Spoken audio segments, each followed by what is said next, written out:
آخری چیز ہے. اس کے بعد اگر آنکھ نہیں کھلتی کسی انسان کی تو میں نہیں سمجھتا کہ وہ اپنے گرد اس نے جو یہ فلا تزکوا انفسکم، اس نے جو اپنے گرد تزکیہ نفس کا ایک مصنوعی حالہ بنا لیا ہے، کبھی بھی وہ اس حالے سے نکل سکے گا اگر اس حدیث سے بھی آنکھ نہ کھلی. اور وہ حدیث کیا ہے؟ مولانا اشرف علی تھانوی نے اس کو اپنے جو خطبات جمعہ ہیں ان میں نقل کیا ہے. بیہقی کی روایت ہے. اوحى اللہ عز وجل الى جبرائیل علیہ الصلوۃ والسلام ان اقلب مدینۃ کذا وکذا باہلھا. اللہ نے حکم دیا حضرت جبرائیل کو فلاں فلاں بستیوں کو الٹ دو اس کے رہنے والوں سمیت. قال فقال، حضور نے فرمایا. اس پر حضرت جبرائیل نے عرض کیا بارگاہ خداوندی میں، ان فیھا عبدک فلانا لم یعصک طرفۃ عین. پروردگار اس بستی کو الٹ دوں، اس میں تو تیرا فلاں بندہ بھی ہے جس نے کبھی پلک جھپکنے جتنی دیر بھی معصیت میں بسر نہیں کی. اب آپ اندازہ کیجئے، یہ جو ہے نا اپنے آپ کو رگڑنا اور مانجنا اور پوری زندگی رگڑنے میں اور مانجنے میں لگا دینا. ہم بعض بزرگوں کے تذکرے میں سنتے ہیں اتنے اللہ والے تھے، اتنے اللہ والے تھے کہ ان کا گھوڑا بھی کوئی مشکوک دانہ نہیں کھاتا تھا، اور وہ خود جو ہے وہ انگریز کی عدالت میں بیٹھے ہوئے اور انگریز کی نوکری کر رہے تھے. یہ ہے وہ مائکروسکوپک اور مائکروسکوپک کا عدم توازن. طاغوت کی چاکری کر رہے ہیں، انگریز کی ملازمت کر رہے ہیں، انگریز کے قانون کی تنفیذ کے اندر اعلی کار بن رہے ہیں، لیکن ذاتی تقوی اور ذاتی نیکی اور ذاتی للہیت جو ہے اس کا معیار یہ ہے کہ ان کا گھوڑا بھی مشکوک چارہ اور مشکوک کھانا نہیں کھا سکتا.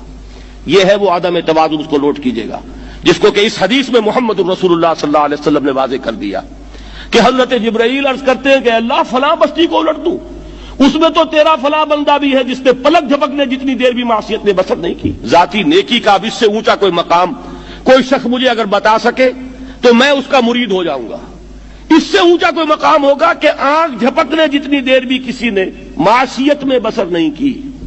ذاتی نیکی کی معراج. لیکن حکم کیا ہوا بارگاہ خداوندی سے؟ قال فقال، حضور نے فرمایا، اللہ تعالیٰ نے حکم لیا جبرائیل کو، اقلب علیہ وعلیہ، الٹو اس بستی کو، پہلے اس بدبخت پر پھر دوسروں پر. کیوں؟ فإن وجهه لم يتمعر في ساعة قط، اس لیے کہ اس کا چہرہ کبھی میری غیرت میں سرخ نہیں ہوا، اس چہرے کا رنگ نہیں بدلا. بے غیرت انسان، بدیاں پھیلتی رہیں، میرے دین کو روندا جاتا رہا، میری شریعت کی دھجیاں بگڑتی رہیں، عوامر کا مذاق اڑایا جاتا رہا، نواہی کے لیے دنیا کے اندر جن چیزوں سے میں نے روکا اس کے لیے فلسفے تراشے گئے، اور یہ لگا رہا مست رکھو ذکر و فکر صبح گاہی میں اسے. یہ سوائے ذاتی اپنے اس اصلاح کے اور ذاتی تقوی کے اور ذاتی نیکی کے اور ذاتی عبادت گزاری کے یہ میدان میں نہیں آیا. اس کا خون نہیں کھولا کبھی، اس کے چہرے کا رنگ متغیر نہیں ہوا، لہذا یہ دوہرا مجرم ہے. یہ ہے وہ تصور جو یہاں پر نوٹ کیجئے. ہاں، اس کے یہ معنی بھی نہیں ہے کہ نماز بھی نہیں پڑھ رہے، روزہ بھی نہیں رکھ رہے، اقامت دین کے کارکن ہیں، فرض نماز آ گئی ہے وہ چلی جا رہی ہے، جماعت کا کوئی اہتمام نہیں ہے. اب یہ دو انتہائیں ہیں.